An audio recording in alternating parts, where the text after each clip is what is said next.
SC, ST, BC और BC मुस्लिम front ने press club Basheerbagh में एक प्रेस कॉन्फ्रेंस का एहतमाम किया। इस मौके पर मज़कूरा तंजीमों के कायदीन ने तेलंगाना के वज़ीर आला रेवंत रेड्डी से मुतालबा किया कि वो हमारी रियासत में फिल्म एमरजेंसी रिलीज़ होने ना दें,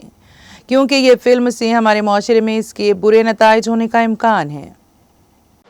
MPJ और दीगर ऑर्गेनाइजेशन की जानिब से प्रेस क्लब बशीरबाग में एक प्रेस कॉन्फ्रेंस रखी गई है। ये प्रेस कॉन्फ्रेंस का मकसद ये है कि हाल ही में आदिलाबाद जिला उम्मड़ी आदिलाबाद जिला फिल्म के नाम से एक फ़िल्म रिलीज़ करने की कोशिश की गई, जिससे हमारे सिख भाइयों के दिल को काफ़ी ठेस पहुंची और हम उनके साथ मिलकर इसके ख़िलाफ़ में एक मेमोरेंडम कोमटिरेड्डी वेंकट रेड्डी साहब के ऑफिस में दिए हैं और हम उनको वार्निंग भी दिए हैं कि अगर इस तरह की फ़िल्में अगर यहाँ पर रिलीज़ होती हैं तो इसके लिए जो भी अंजाम होगा उसकी रास जिम्मेदार हुकूमत होंगी। इसी सिलसिले की कड़ी के तौर पर हम आदिलाबाद के एक डिस्ट्रिक्ट के अंदर जो मुसलमानों के अमलाक को नुकसान पहुंचाया गया है, वो नुकसान नहीं बल्कि एक टेररिज्म अटैक था।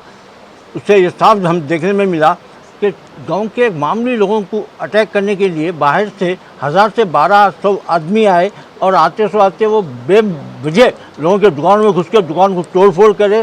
तबाह बर्बाद कर दिए। कम से कम 80 से